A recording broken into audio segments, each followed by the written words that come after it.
Hello, hello, my magical friends. Welcome back to another episode of Witchful Ways podcast. And we are on day 5 of our 7 days of self-care. It is Christmas Day, so Merry Christmas to you if you celebrate it.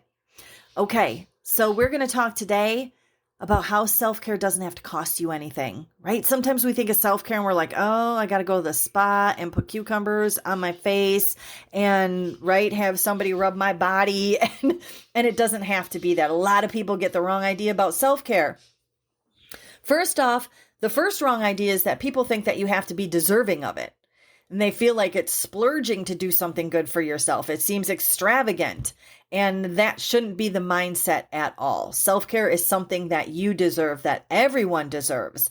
And it benefits all of us, right? Along with, it benefits myself or yourself when you're doing self-care, but it also benefits those that are around us.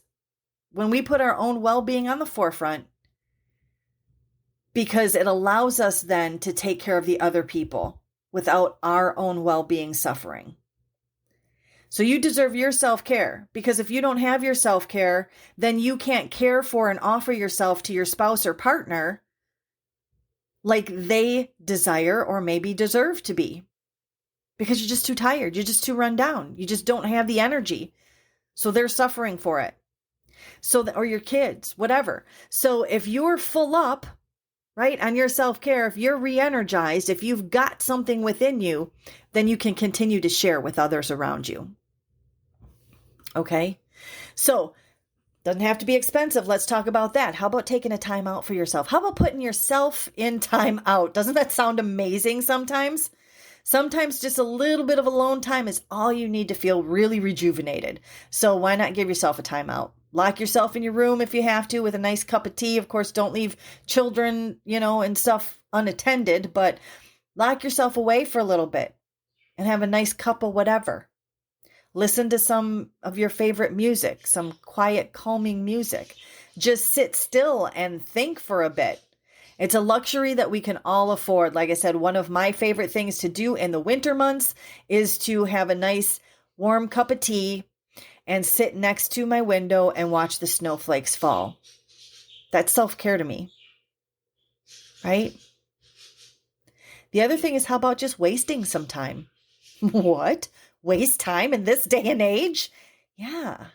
We all feel really pressured sometimes to be productive, like all the time. You got to be doing something, right? Being busy is equivalent to worth and accomplishment in our modern society. And it doesn't have to be that way. It shouldn't be that way. Just kicking back and doing nothing is a super important way that you can recharge your batteries. Let yourself have some downtime just to do something frivolous, something nothing, something whatever.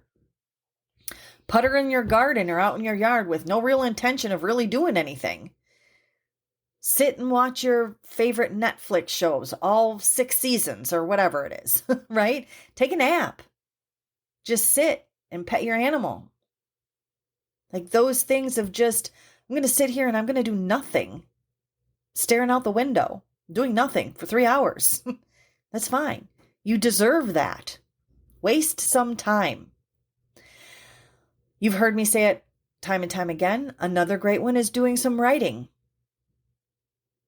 Even if you don't consider yourself a writer, journaling can be a very therapeutic activity. And again, my journaling is the equivalent of jotting down what you're grateful for, and that's been proven to be beneficial to well-being. You can also just do a brain dump and you write down all the things that are floating around in your head, jotting down your dreams for the future. That might inspire you and motivate you to take action.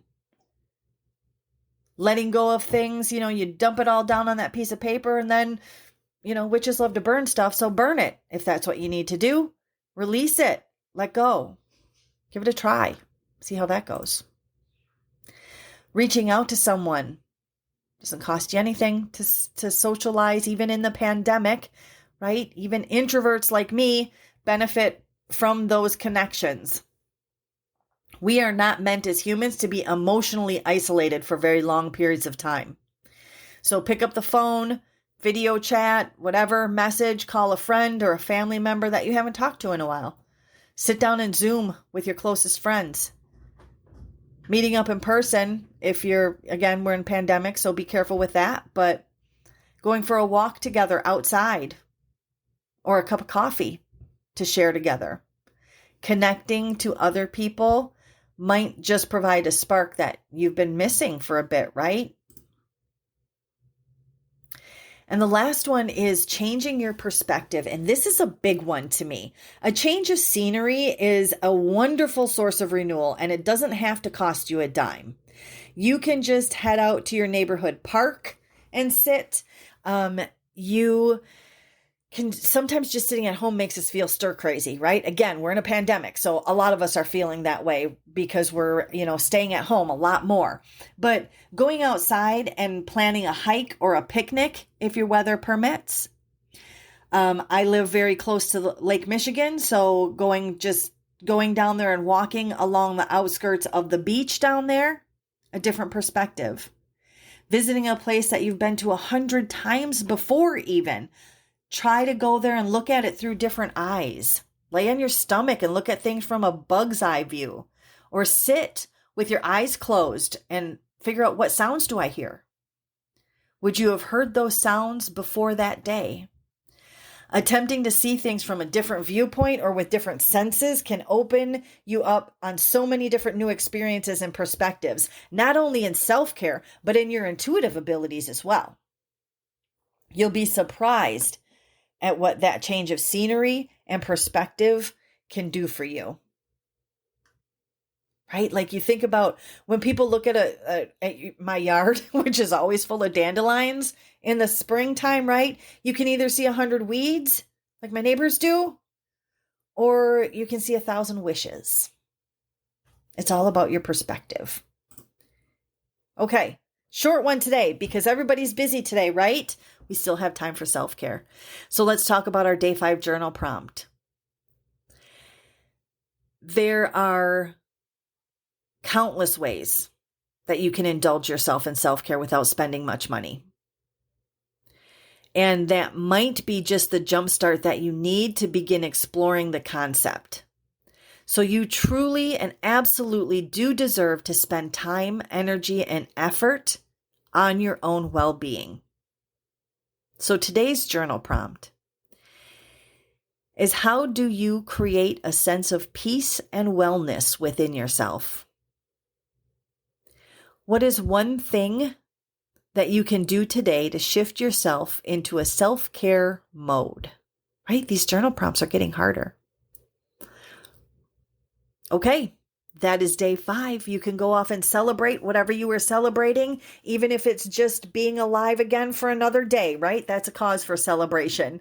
That is our day 5, and we will see you tomorrow for day 6. Have a wonderfully magical rest of your day.